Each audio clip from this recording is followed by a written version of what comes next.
Professor Wangari Maathai once said, "We owe it to ourselves and to the next generation to conserve the environment so that we can bequeath our children a sustainable world that benefits all." Nimechoka leo and I'm going to sleep for 2 days. Aya, tumechoka. Hey, this was nothing. Sijazoea. This was nothing, man. I'm just beginning. I'm a baby in this journey. That hike ni uphill, like a steep hill. How many kilometers? It's 9 up, 9 down. Yo. 18. And now we've barely done like at a slightly over 5. Yeah. And now we've done slightly over 5. Boy. Alafu hii terrain ilikuwa soft, Yeah. flat. Sasa imagine unaenda 9 km uphill. You sleep for a week.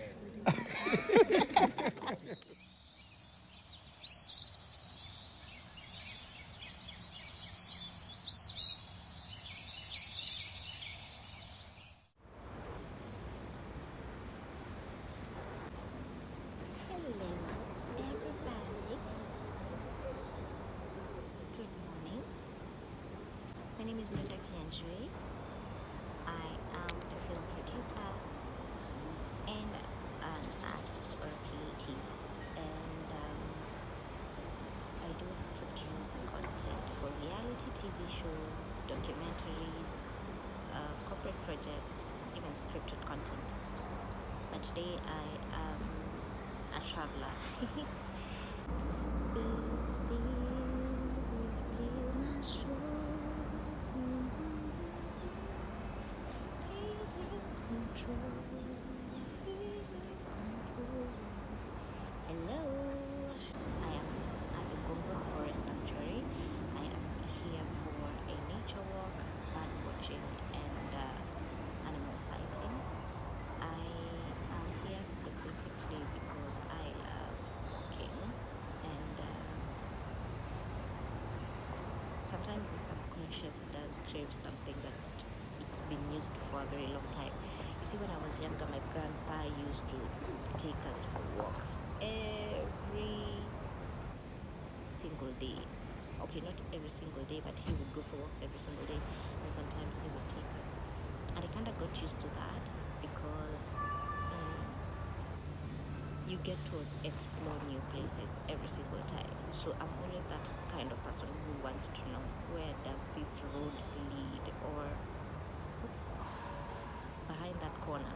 So it's just pure curiosity. I just want to see, what does this path have to offer. And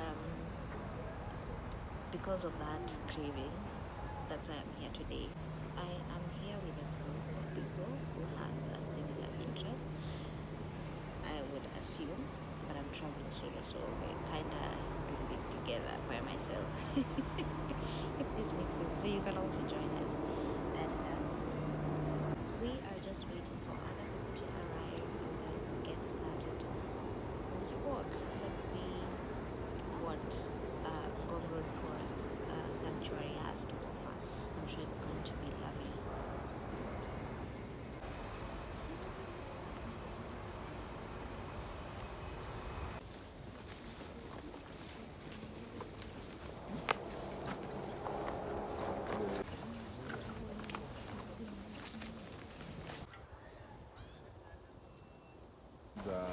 Picnic from the area of a small area for the kids can come and play. So these are the kind of activities sometimes the CFAs are supposed to, they are doing in this forest. In that when they have these facilities like this one, so if you want to come and use it, you pay it them. Yeah. All the photos were just associated with this. It was like a pilot project we were working with the 30 community, meaning that every woman was given 5 beehives. So we had a total of 150 beehives, and the honey that we was getting had a lot of market, ready market, and it was very good honey because the bees was using it, used from the nectar from the indigenous tree, and most of the indigenous tree are highly medicinal. So they started fighting in between them, and it's like now that project collapsed because some of them came and burned the beehives because they were angry, they didn't get it. And you see, it was easy for them to do that because by that time the forest was not fenced.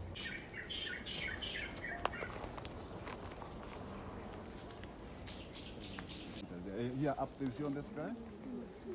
European beetles. Is it because they migrate from? They migrate, yeah, they are migrants. So they're going to stay here until maybe around March, then they'll go back again to Europe. Then they go back to Yes.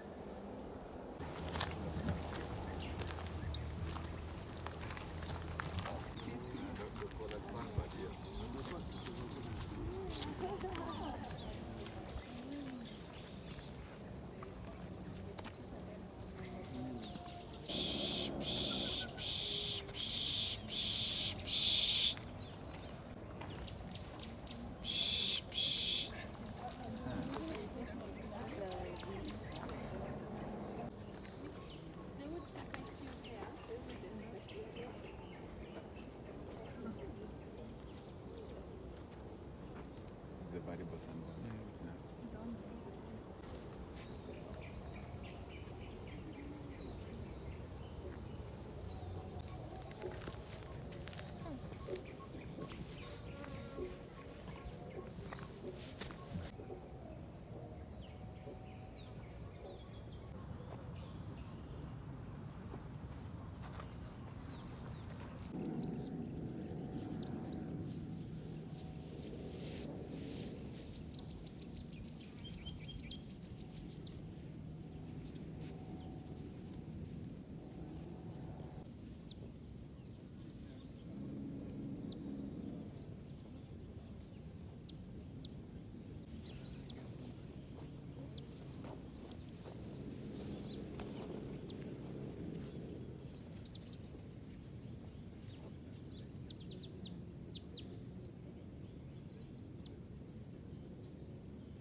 So hey guys, I hope you all can hear me. But yeah, bird watching is going on well. Very interesting.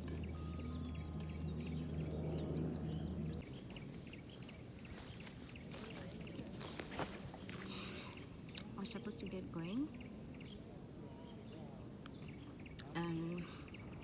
As I was telling you, tree planting. My winching is interesting, but I'll tell you more later.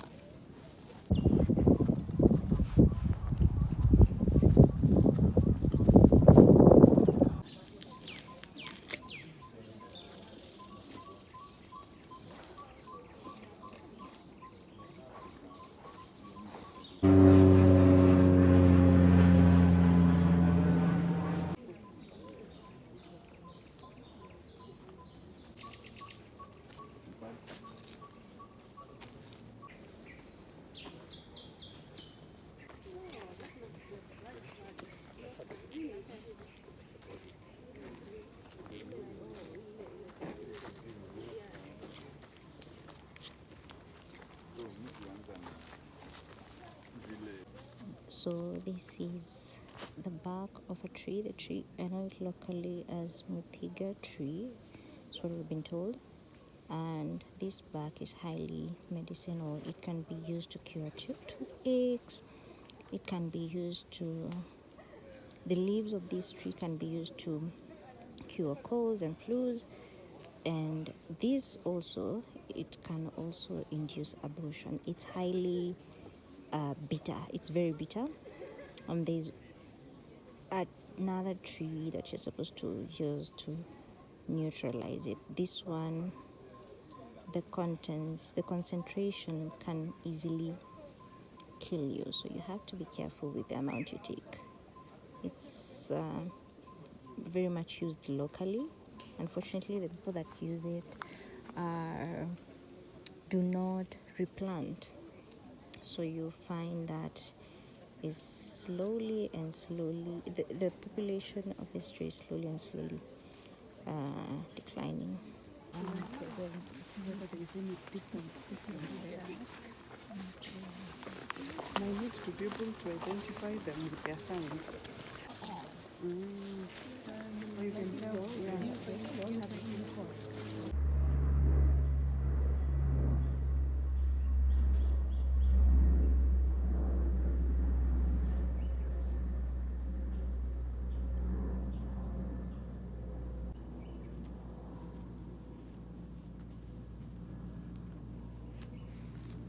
When it is ripe, it's edible because by that time the seed needs dispersal, but no one dares.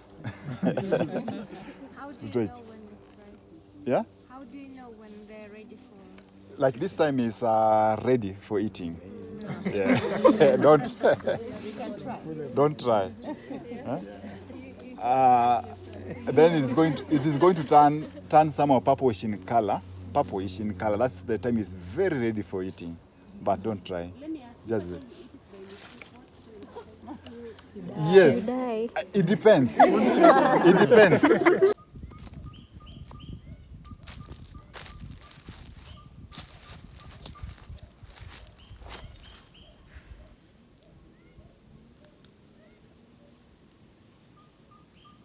I'm just removing some blood from my bangs because, I mean, we're in a forest. That's exactly what's expected to happen. I have seen some beautiful birds. It's quite hard to record birds because they are very small and very far away because they're in the trees. I think this kind of experience is one that you have to experience to know what I'm talking about, but it's quite wholesome. I've just spotted a very beautiful blue red bird. I'll get the name. I'm still quite young into this journey of bird watching, so I haven't really started collecting names, but we will in due course.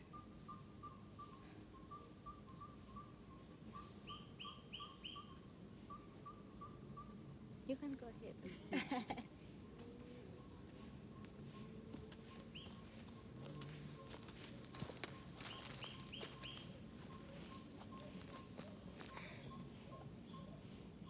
This is giving me memories from my grandpa again. My grandpa used to sing us songs about birds. There's a specific bird that shows up in our upcountry home. Actually, yeah, it's a specific. There's the small weaver bird. There's one that's normally reddish, and then there's one that's blue. So there was a song, Kanyoni Kaja. But yeah, it's just giving me such memories, and this is beautiful. I think that if anyone gets an opportunity to experience something like this, they absolutely should. So what I'm actually doing right now is just listening and spotting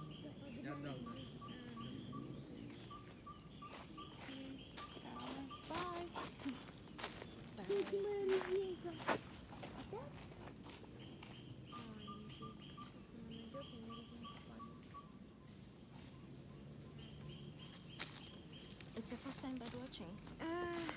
Well, here, yes. Yours? Second. Let's follow the hat. Let's see where it leads us. The journey is progressing on well. And I love it. Yes, I love it. Oh, don't worry about it. Well, I can make a cameo. Right?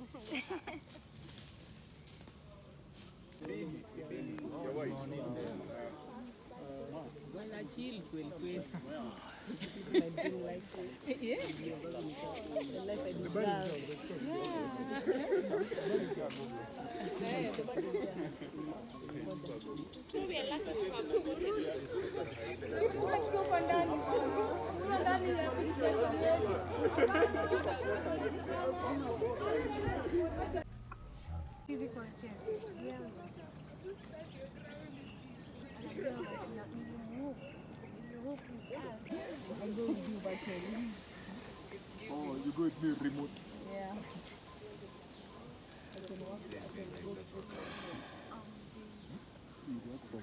I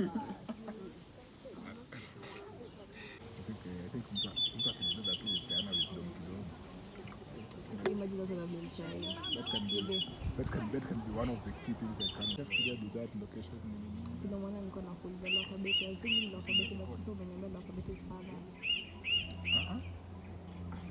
I want. Asinategemea na unatafuta place yenye utaenda basically in the commute as well.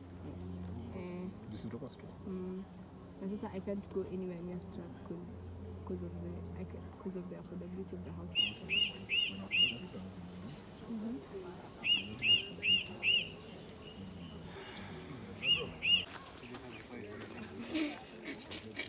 Okay, everyone get a plate.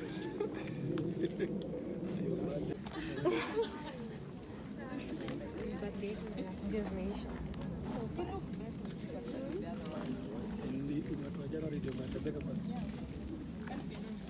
birthday ikifika washapiga sherehe wanachoka hata. Congratulations. So you want 16 or 17 after this? Maybe a bit more. A bit more?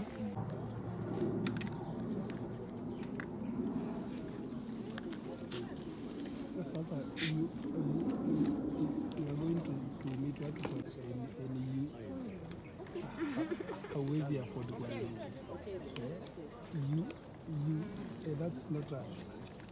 That's a foreign concept. This is your first safari this year. Yeah. This is going to be full of celebrations. Yes. Mbona unasema hivyo? Si tumeanza na cake. Oh.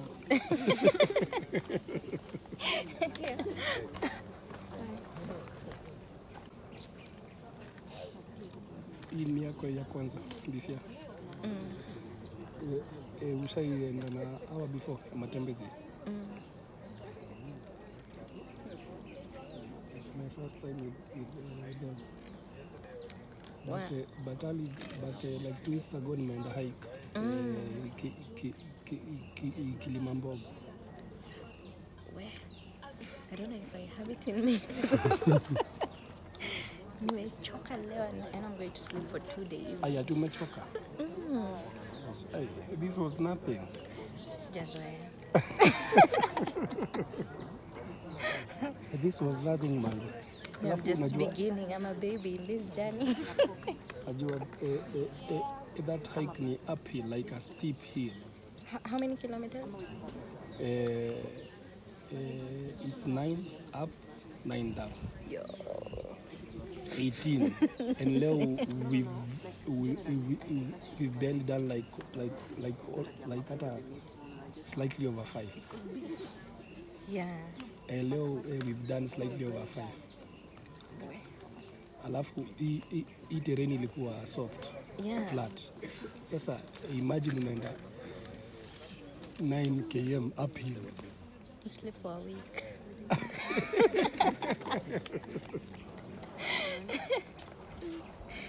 Yo. Yeah, I was dripping in sweat, man. So enough build up endurance pole pole. ufike hiyo level sasa. So in the elephant hills. Yeah. Elephant hill ni crazy. But I think kitu inaweza fanya hike feel worth it ni okay to me if at the end of it naenda kupatana na maji. Maji? Nitaingia ndani. Oh, or like you go for a swim. Yeah. At the end of it. Yeah. Yeah. Kwani tulienda for a swim? Bro, someone almost drowned. What? What happened? Tulienda kaswim tu, silikuwa river. Wapi huko? Waterfall, Gatamayo. I think such hikes should be accompanied by a lifeguard. Thank you. See lifeguard, a professional diver. Niliokolewa.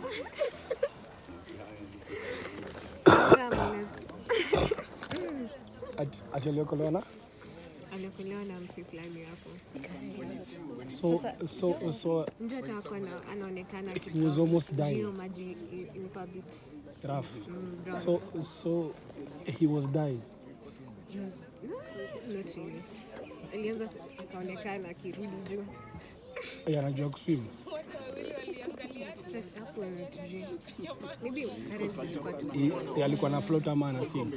Alikuwa na, I think alipanic. Sasa alikuwa anaingia kwa maji anarudi. So by the time he was rescued, he had taken a few drums of water. In a few jugs of water.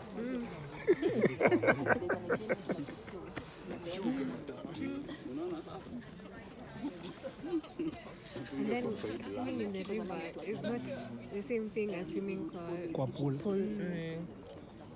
kwanza hapo terrain ya chini.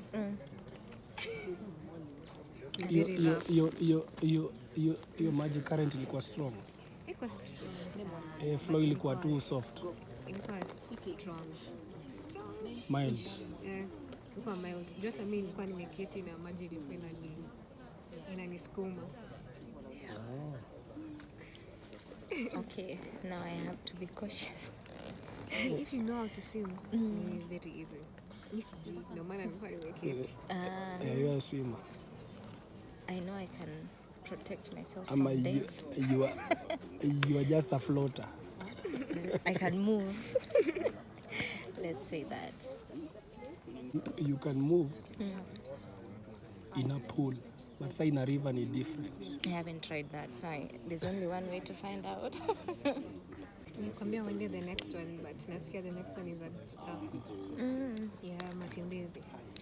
I think Gani? I'll wait for when they are going to Ninim, the Abadeas one.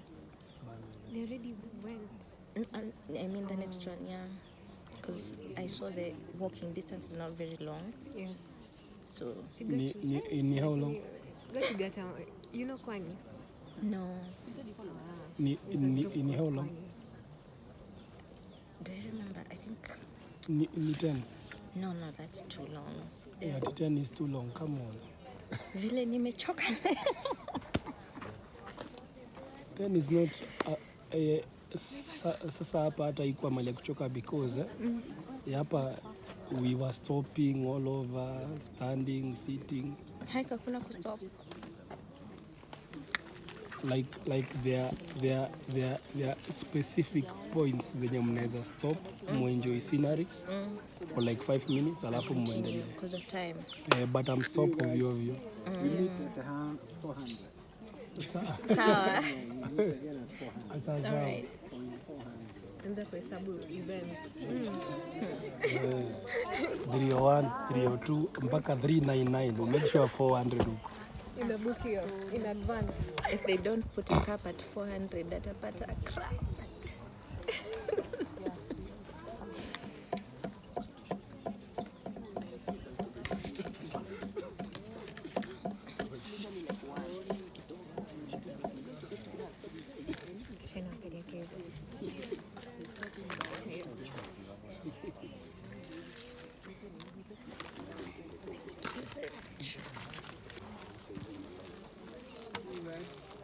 So yeah. I think sasa mko naweza enda. Yeah, we have just come to the end of our walk. The club was celebrating 300 events. And I mean, what a superb way to begin the year. I mean, with a celebration. So that only means one thing: the year is going to be full of celebrations back to back. It just began well. I'd just like to share a quote with you that I've seen. This is a high traffic area for planes. Seems like so. Well, we owe it to ourselves and the next generation.